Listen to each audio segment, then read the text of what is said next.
மார்க்கெட்டோடைய ரியாலிட்டின்றதை first புரிஞ்சுக்கணும். எதை பற்றி பேசுகிறோம்?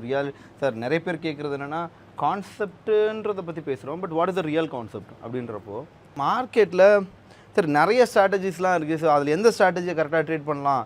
அது ப்ரைஸ் ஆக்ஷன் பண்ணுறதா, எஸ்எம்சி பண்ணுறதா, ஐசிடி பண்ணுறதா, பிவோட் பண்ணுறதா, சிபிஆர் பண்ணுறதா, தென் ஹார்மோனிக் பண்ணுறதா, இல்லை எலியாட் வேவ் பண்ணுறதா, வைக் ஆஃப் பண்ணுறதா, இந்த மாதிரி ஏகப்பட்ட ஸ்ட்ராட்டஜிஸ் இருக்குது. இதில் எது பெஸ்ட்டாக பண்ணலாம்? எதை வேணால் பண்ணுங்கள், நோ ப்ராப்ளம். நிறைய பேர் லிக்விடிட்டிலாம் இல்லைன்ற மாதிரி சொல்கிறாங்க. நான் அதை பற்றி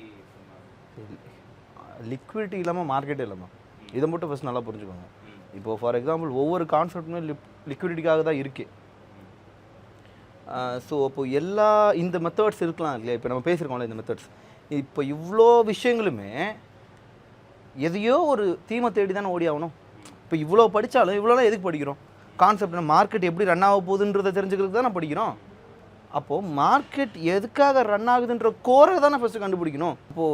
இப்போது எஸ்எம்சி பிவோட் இவ்வளோலாம் சொன்னோம் இல்லையா?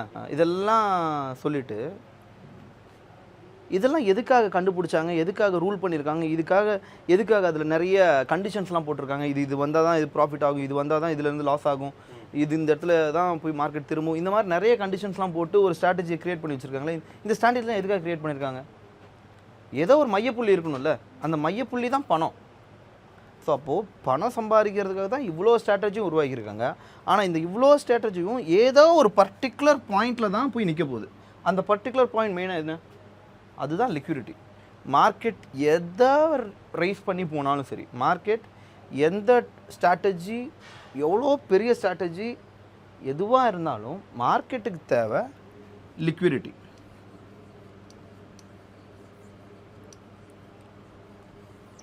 இந்த லிக்விடிட்டின்றது ஒன்றும் கிடையாது. உங்களோட ஸ்டாப் லாஸ் தான் லிக்விடிட்டி. இப்போ ஸ்டாப் லாஸ் நீங்கள் வச்சிட்டிங்க, ஒரு 100 ரூபாய்க்கு ஒரு பொருள் வாங்கியிருக்கீங்க. ஸோ அப்போது வாட் இஸ் லிக்விடிட்டி? லிக்விடிட்டின்றது என்னென்னா, நிறைய பேர் என்ன நினச்சிட்ருக்காங்க, நீங்கள் சொன்ன மாதிரி தான் லிக்விடிட்டின்றது ஒரு கான்செப்டே இல்லாமல் எல்லா இடத்துலையும் தான் லிக்விடிட்டி இருக்கும். ஆனால் மார்க்கெட் எங்கே போகும்னு தெரியாமல் லிக்விடிட்டியே இல்லைன்றாங்க. லிக்விடிட்டி இல்லாமல் தான் மார்க்கெட்டே ரன் ஆகுது. அப்படி கிடையாது. ஃபஸ்ட்டு லிக்விடிட்டினா என்னன்னு தெரிஞ்சுக்கும். சும்மா லிக்விடிட்டினா பணம், லிக்விடிட்டினா கேஷ் அப்படி கிடையாது. வாட் இஸ் லிக்விடிட்டினா உங்களுடைய ஸ்டாப் லாஸ் தான் ஆக்சுவலாக லிக்விடிட்டி. நிறைய பேருடைய இன்வெஸ்ட்மெண்ட் பண்ணிவிட்டு அந்த இன்வெஸ்ட்மெண்ட்டுக்கான ஸ்டாப் லாஸ் வச்சுருக்கீங்க இல்லையா, அந்த அமௌண்ட் இஸ் லிக்விடிட்டி. நீங்கள் இன்வெஸ்ட் பண்ண இடம் இருக்குது இல்லையா, தட் இஸ் லிக்விடிட்டி. லிக்விடிட்டின்றது உங்களோட ஸ்டாப் லாஸ் தான், வேறு ஒன்றும் கிடையாது. வாட் இஸ் எப்படி உங்களோட ஸ்டாப் லாஸ் லிக்விடிட்டியாக மாறுனா, நான் 100 ரூபாய்க்கு ஒரு பொருள் வாங்கியிருக்கேன், சிம்பிள். ஒரு 100 ரூபாய்க்கு ஒரு இடத்துல பை பண்ணியிருக்கேன். சரி, மார்க்கெட் இந்த இடத்துலேருந்து இப்படி மேலே போகுதுன்னு சொல்லி நான் ஒரு 100 ரூபாய்க்கு பர்ச்சேஸ் பண்ணியிருக்கேன். ஆனால் நான் சொன்ன மாதிரி இல்லாமல் மார்க்கெட் இப்படி போகிறதுக்கு பதில் இப்படி இறங்கிருச்சு. அப்போ எனக்கு லாஸ் ஆகிடும். அந்த இறங்குற இடத்துல நான் என்ன சொல்லியிருக்கேன், சரி நான் ஒரு 5% என்னுடைய ஸ்டாப் லாஸ் வச்சுக்கிறேன். அப்போது 100 ரூபாய்க்கு 5%ன்றது 5 ருபீஸ். இந்த 5 ருபீஸ் போனால் போகுது அப்படின்னு ஸ்டாப் லாஸ் ஆல்ரெடி ஃபிக்ஸ் பண்ணிடுறோம். இப்போ இந்த ஸ்டாப் லாஸ் போனால் போகுதுன்னு ஃபிக்ஸ் பண்ணியிருக்கோம்ல, அந்த ஃபிக்ஸ் பண்ண அமௌண்ட் இருக்குல்ல, அது லிட்டரலாக விற்காத பணம், உங்கள் இடத்துல பத்திரமா இருக்கிற பணம். எப்போ உங்கள் ஸ்டாப் லாஸ் வந்து தொடுதோ அப்போ தான் விற்கும். விற்காத வரைக்கும் அந்த இடத்துல பணம் பத்திரமா இருக்குன்னு தான் அர்த்தம். பத்திரமா இருக்க பணத்தை எஸ்எல் அடித்து, அந்த எஸ்எல் அடிக்கிற இடம் இருக்கு இல்லையா, அந்த பணம் பத்திரமா இருக்கிற அந்த பர்டிகுலர் ப்ரைஸ் இருக்கு இல்லையா, அந்த ப்ரைஸ் ரேஞ்சு தான் லிக்விடிட்டி அப்படின்னு நம்ம சொல்கிறோம்.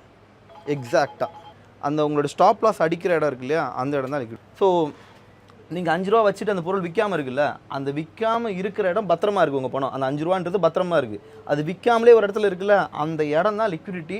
அந்த லிக்விடிட்டியை வந்து அவன் தொடரப்போ தான் அந்த இடம் விற்கும். ஸோ இதுதான் ஒரு லிக்விடிட்டின்ற ரியாலிட்டியே. இது புரிஞ்சுக்காமல் மார்க்கெட் இதுக்காக தான் ரன் ஆகுது, இது புரிஞ்சுக்காமல் லிக்விடிட்டியே இல்லைன்னா பேசக்கூடாது.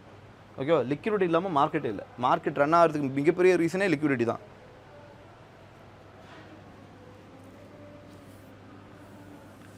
சரி, அந்த லிக்விடிட்டிக்கு ஒரு சின்னதாக ஒரு எக்ஸாம்பிள் சொல்கிறேன்.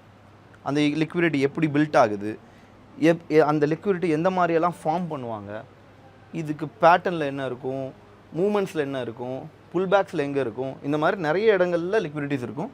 ஸோ அது என்னென்னன்றதெல்லாம் பார்க்கலாம். ஸோ இப்படி ஒரு கோடு போட்டாலும் நமக்கு தெரிஞ்சு this is up trend. Market மேலே போகுதுன்றதை பார்த்தோன்னே சொல்லிடலாம்.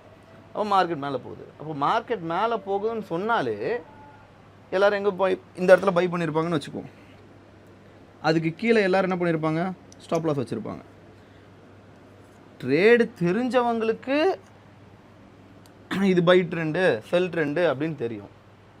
ஆனால் ட்ரேடிங் தெரியாத எல்லாருக்கும் இங்கேருந்து மார்க்கெட் ஒரு இப்படி லைட்டாக திரும்பிச்சுன்னு வைங்க, இனிமேட் மார்க்கெட் கீழே போகுது அப்படி, அப்போ செல் பண்ணணும் அப்படின்னு நினச்சி எல்லோரும் மார்க்கெட்டிங் செல் பண்ணி இந்த இடத்துல என்ன பண்ணியிருப்பாங்க, அகைன் ஸ்டாப் லாஸ் வைப்பாங்க.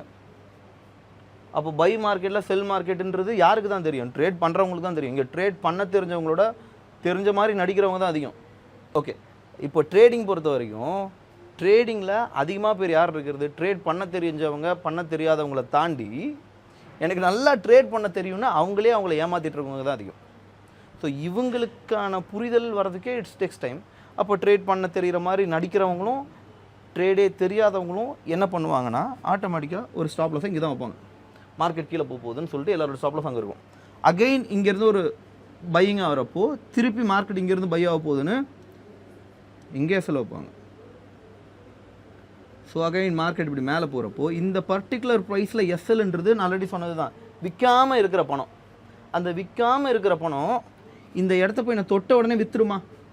அப்போது ஆல்ரெடி இந்த பாயிண்ட் தான் லிக்விடிட்டின்னு சொல்லியாச்சு. அப்போ லிக்விடிட்டி எப்படி போய் தொடுறப்போ ஆட்டோமேட்டிக்காக இங்கே இருக்கிற எஸ்எல் எல்லாம் என்ன ஆகிடும், ஹண்ட் ஆகிடும். ஸோ அகைன் மார்க்கெட் மேலே போகுது. ஸோ இந்த இடம் லிக்விடிட்டி அகைன் இப்போ இங்கே இருக்குது. இங்கே இருக்கிற அமௌண்ட்டை இவன் எடுத்திருப்பான், லிக்விடிட்டியாக இருக்கும், எஸ்எல் அடிச்சிருப்பான். ஸோ அகைன் மார்க்கெட் என்ன ஆகுது, மறுபடியும் இப்படி ஃபாலோ ஆக போகுது. அப்போ மறுபடியும் இந்த இடத்துல எல்லோரும் எஸ்எல் வைப்பாங்க. அப்புறம் மறுபடியும் இங்கேருந்து திரும்புறப்போ அகைன் இங்கே எஸ்எல் பில்ட் ஆகும். அகைன் மார்க்கெட் மேலே போகுது, எஸ்எல் எடுக்குது. அகைன் இங்கே எல்லோரும் எஸ்எல் கீழே போகுதுன்னு வைப்பாங்க. அகைன் மேலே போகுதுன்னு சொல்லிட்டு இங்கே எஸ்எல் வைப்பாங்க. இதெல்லாம் ஃபைனாக இதை ஈஸியாக நம்ம ஆளுக்கு என்ன பண்ணிடுறோம், டேரெக்டாக இது எல்லாத்தையும் ஒரு கனெக்ட் போட்டு ஓகே ஒரு ட்ரெண்ட் லைன் வரைஞ்சாச்சு, இதை தாண்டுனா என்ட்ரி அப்படின்னு நினச்சிக்கிறது. பட் அது கரெக்டான வேயா அப்படின்னா உங்களுடைய புரிதல் எந்த அளவில் இருக்குன்றதை நீங்கள் ஃபஸ்ட்டு தெரிஞ்சுக்கணும். அது கரெக்டான வேயா கிடையாது. சரி, சிம்பிள். இந்த இடத்த தாண்டியாச்சுன்னு வச்சுக்குவோம். மார்க்கெட் கீழே வருதுன்னா அதுக்கு ஒரு காரணம் இருக்குல்ல. அது என்ன காரணம், இங்கே இருக்க லிக்விடிட்டிஸை எடுக்கிறதுக்கு தான் மார்க்கெட் வரணும். ஸோ அதுதான் அதுக்கான மெயின் ரீசன். இதே மாதிரி நிறைய விஷயங்களில் லிக்விடிட்டிஸ் இப்படி தான் பிஹேவ் ஆகிட்டு இருக்கும். வேறு எங்கெல்லாம் லிக்விடிட்டிஸ் இருக்கும், அப்போ இங்கே இந்த லோவில் இருக்கிற லிக்விடிட்டிலாம் பத்திரமா இருக்குது. இங்கே மேலே போகிறப்போ இந்த ஏரியாவில் இருக்க லிக்விடிட்டி, இந்த ஏரியாவில் இருக்க லிக்விடிட்டி, இந்த ஏரியாவில் இருக்க லிக்விடிட்டிஸ் இதெல்லாம் பத்திரமா இருக்கிறப்போ இப்போ மார்க்கெட் ஆட்டோமேட்டிக்காக வந்து இந்த லிக்விடிட்டிஸ் எல்லாம் ஹண்ட் பண்ண ஆரம்பிச்சிடும். ஓகேவா? ஸோ இப்படி தான் ஒரு லிக்விடிட்டி ஃபார்ம் ஆகி அந்த லிக்விடிட்டி ஹண்ட் பண்ணுறப்போ தான் அகெயின் மார்க்கெட் மூவ் ஆகுறது. எதுக்காக லிக்விடிட்டி ஹண்ட் ஆகணும்னு யாராவது தெரியுமா? சரி, ஒருத்தவங்களோட எஸ்எல் ஏன் அடிக்கணும் யாராவது கேள்வி கேட்டிருக்கீங்களா? சரி, எஸ்எல் அடிக்குது எஸ்எல் அடிக்குது எஸ்எல் அடிக்குது, பட் ஏன் எஸ்எல் அடிக்கணும்? அந்த எஸ்எல் அடிக்கிற பணம் எங்கே போகுது? எஸ்எல்லை யார் அடிக்கிறா? இந்த மாதிரியான கேள்விகள் யாராவது கேட்டிருக்கீங்களா? இது தெரியாமல் மார்க்கெட்டில் உங்களால் சஸ்டெயின் பண்ணவே முடியாது. ஏன் அப்படின்னா எஸ்எல் அடித்தாதான் உங்கள் பணம் இன்ஸ்டியூஷன்ஸ்க்கு லாபமாக போய் சேரும். இது எப்படின்றத நீங்கள் கிளாரியாக புரிஞ்சுக்கணும்.